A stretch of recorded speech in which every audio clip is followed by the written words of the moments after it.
Alright, I'm going to teach you guys the basics of hunting, along with some tricks that'll make the game less realistic, but will really help with a lot of kills, a lot of experience, and a lot of money. For these lessons, I'm going to be using the starter rifle and the beginner bow, so you guys can understand that I'm not just using some overpowered rifle or bow to kill these things in one shot. I'm actually using my tricks, and that you can do this too. However, for some of these tricks, I'm going to be using collars, which you may need experience and money to get. The first lesson is going to be ammo choice. The thing I always stick with is the polymer tip bullet. Now, it is expensive and it's going to cost you every time you shoot, but you always want to buy a lot of it. You always want to use it. That penetration power is what kills the animal. The expansion does not help very much. You will not kill much if you are just using expansion bullets. Bows, on the other hand, almost any arrow can kill something in one shot, except I have not tried the small game arrow. I just stick with the normal sized. And then once you get enough arrow experience, you can upgrade to the larger size, which should kill just about anything in a shot, if you know where to aim. That leads me to the second lesson. You need to know the anatomy of what you're shooting. If you don't aim for a critical spot on the animal, it's not going to die. You're going to leave a small blood trail behind it, and you're going to do no damage. There are several spots on an animal that when hit will kill it instantly. That's the brain, the spine, and the heart. If you're going to aim for the brain, you need to watch out. They move their heads constantly. It's a very hard target to hit, and you need to know where it's located in the skull. If you hit the skull at all and miss the brain, you will do little to no damage. However, if you hit the brain, it will be a clear indicator as to whether or not you landed your shot successfully, as it will fall down dead.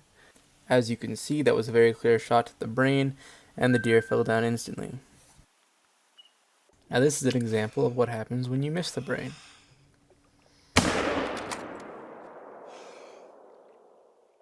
Luckily, the buck stopped several feet after being shot, giving me another chance at killing it. These are the results of each shot, and how much damage they dealt. As you can see, even though I hit the skull, it didn't do much damage. An additional shot was required to put him down. The game also gives you an achievement for shooting so many animals in the brain. Now, for the heart. For almost any animal, you can get a general assumption of where the heart's located. It's around the front chest area, right in the middle of their body, usually. But the thing is, you don't need to hit the heart to deal a damaging blow. If you miss the heart even slightly or even greatly, you will probably hit the animal's lungs, which will kill it very shortly or leave a large blood trail for you to follow until it dies, which is why most hunters aim for the heart. Now for the last location that you can hit to instantly kill an animal, the spine. Now for some animals like the bear, the spine can be considered small and hard to hit. However, as you can see with the deer, it looks pretty big. However, I still wouldn't suggest aiming directly for the spine. You don't have to listen to me on this, but it's just not something I normally do. As you can see here, I was aiming for the brain of this doe and missed. Luckily, I hit the spine and still killed it instantly anyways. Well, that pretty much sums up all the critical parts of an animal that you can shoot. Anywhere else, you're not going to do much damage. You might give it a limp, but it's going to run away anyways, because the game's not really realistic with that. The next things you need to be aware of is your visibility, audibility, and smellability. Now, if you check the bottom right of your screen, you will see a wind indicator, a visibility indicator, and an audibility indicator. Now, these change from your scenery, whether you are in foliage or in an open field. They change whether you are walking or running. They change whether you're sitting still. They change whether you're crouched, laying down, or standing up. However, the wind is something you cannot change unless you decide to use sense in this game, which I do not generally buy. If an animal smells you, they will give out a warning call and probably start walking away.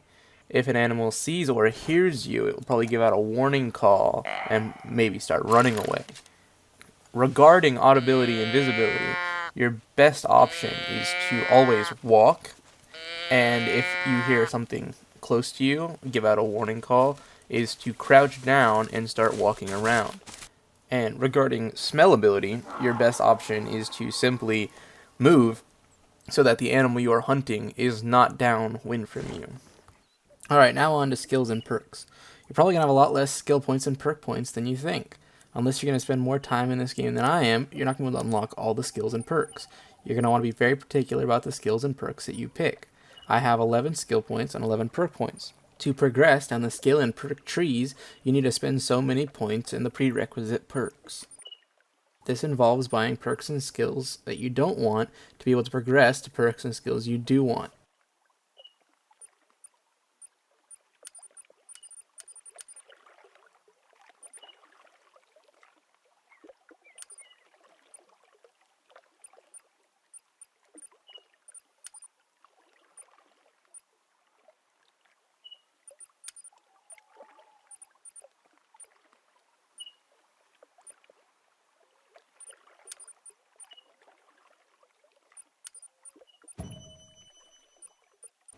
I believe the next most important lesson to teach you about this game is that bears can be horribly terrifying if you get really immersed in this game. If you shoot at a bear and wound it, it will probably charge you, meaning a big bear is coming at you full steam trying to kill you.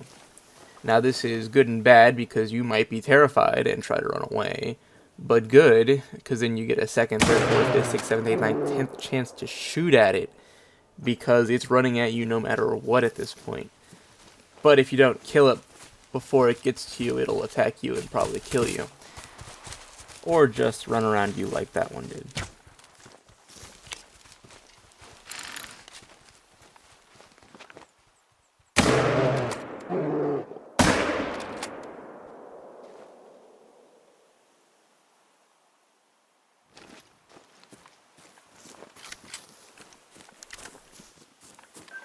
As you can see, it took a bunch of shots before it finally went down.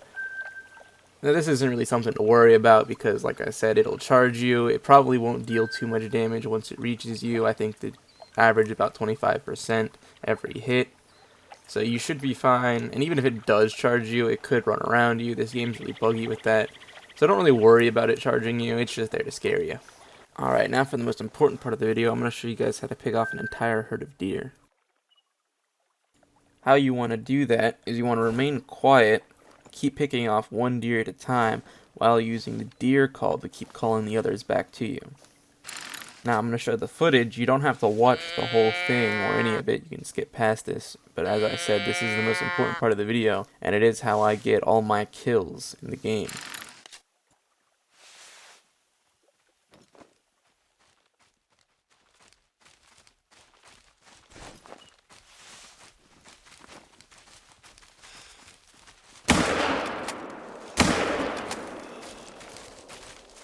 As you can see, after I shot the first doe, the other deer started running away. Now there was too much foliage in the way to see them, but they probably didn't run very far. And however far away they ran, they were still within the range of my deer bleat. Now you might expect them to keep running after I shoot one of their herd members, but that's false. They will stop after a short while, especially if they don't see or hear you. And they will usually stop within the range of the deer bleat. Now, you might expect the deer bleat to maybe have a chance at calling deer back, but not have a chance of calling deer that you just scared away back.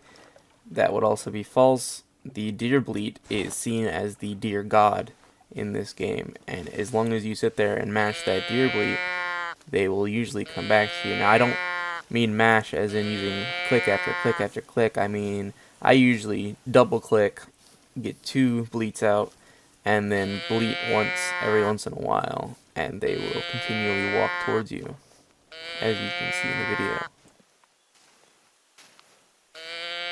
Now, at times, the deer can get scared if you bleat too much, and if you do things like I'm doing now, but in a slightly different manner. You have to get accustomed to using this style. You have to know what to do and what not to do, or else they will be scared away and you'll lose the herd. And if you try to do this for elk are much more difficult. They will be less likely to come back, and they will be more likely to run away. So it is harder to pick them off herd by herd, and it will take you longer.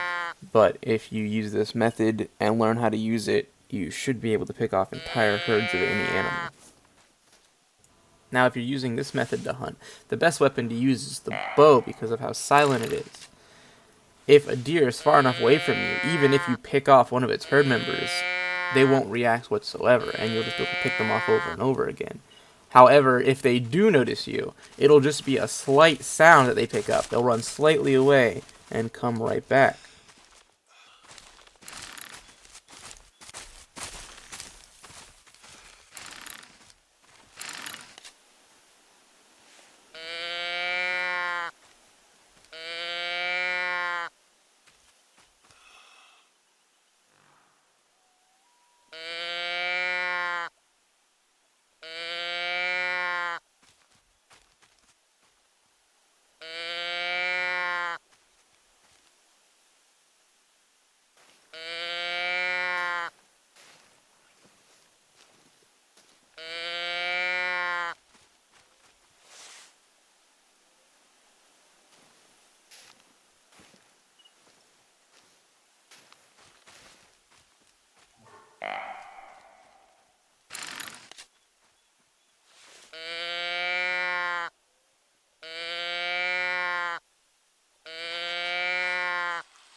Along with using the bow to be quiet, if you shoot your gun more than 200 meters away from an animal, it won't be able to hear it. So you'll be able to use the herd picking up method the same way as if you were using a bow and you stood far enough away that they couldn't hear that.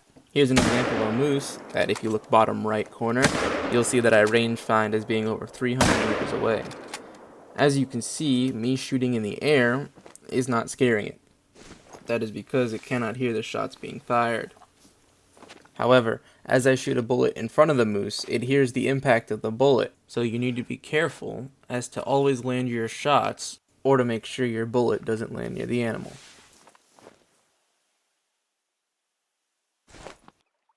Now I'm going to shoot at a herd of deer that are more than 200 meters away.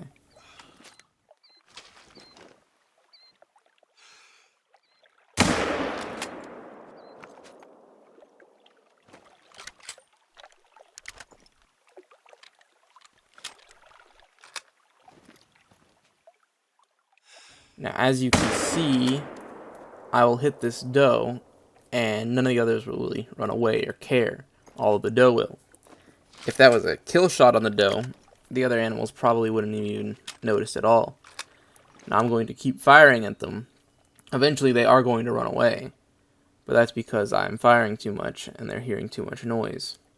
If you were to time your shots better, or one shot each animal, you wouldn't be having this issue.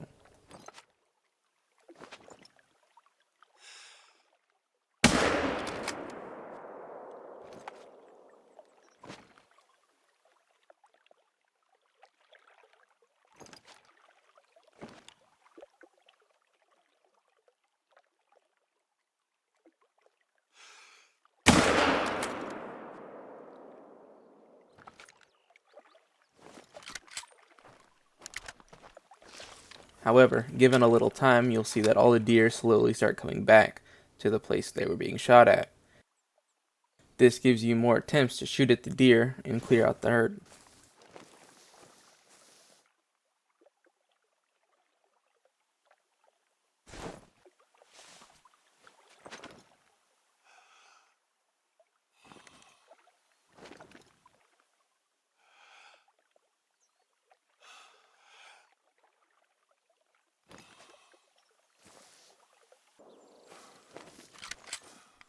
As you can see, although I did not instantly kill that first doe, she did die very shortly, and I was able to recollect the body. If you were to do that for the whole herd, having them come back and then shooting at them, you'd have to walk around and collect their bodies, but you'd be able to collect the whole herd.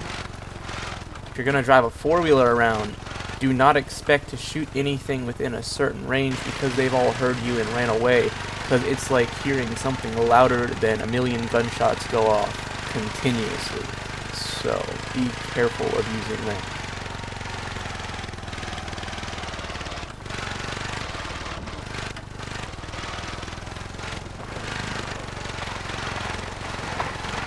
Unless, of course, you want to use it to your advantage and you get a bunch of deer, elk, and meese stuck between trees that they can't get out of. Then, have at it.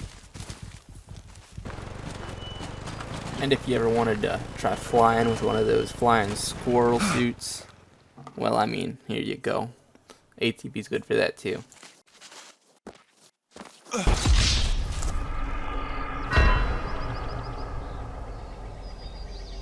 Now I'm going to go over the purchasable stands in the game. If you look to the bottom right, you'll notice that I'm invisible, as I should be. Now, if you ever scope in, however, you become just as visible as if you weren't in a stand. That's a glitch. You're supposed to be invisible all the time. However, you can fix this by walking out and walking back into it. No matter what you do inside of it, run, stand, crouch, jump, whatever, you should be invisible as seen. However, as you can see, after you scope, it messes it up. Just be aware of that, and remember to reset it after scoping in.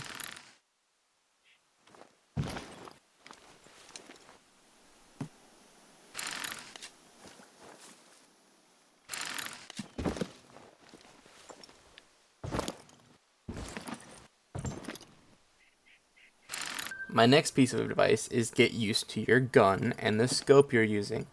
Depending on the gun you use and the scope you use, the drop of your bullet over the distance that you're shooting is going to be different.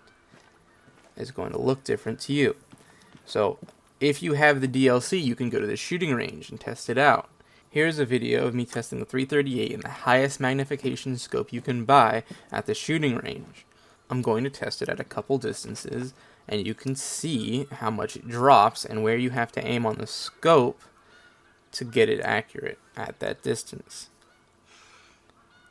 This is why I chose to buy the rangefinder skill for hunting, because that drop can mean a world of difference when you're out hunting. You could be hitting the heart, or you could be hitting their kneecaps.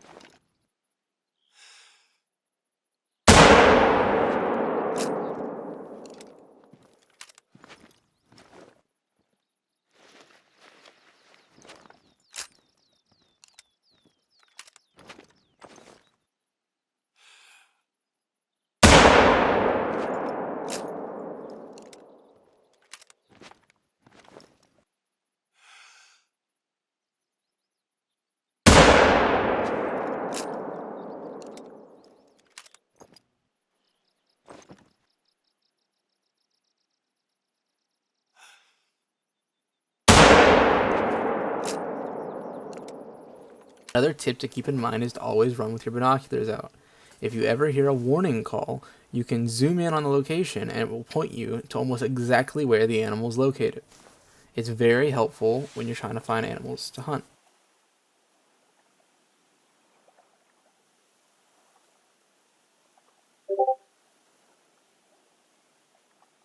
A tip for new players to keep in mind is to hunt in latent lakes so you can get a feel for the game. Latent lakes has a lot of open area and it makes it very easy to see and spot animals before they can spot you.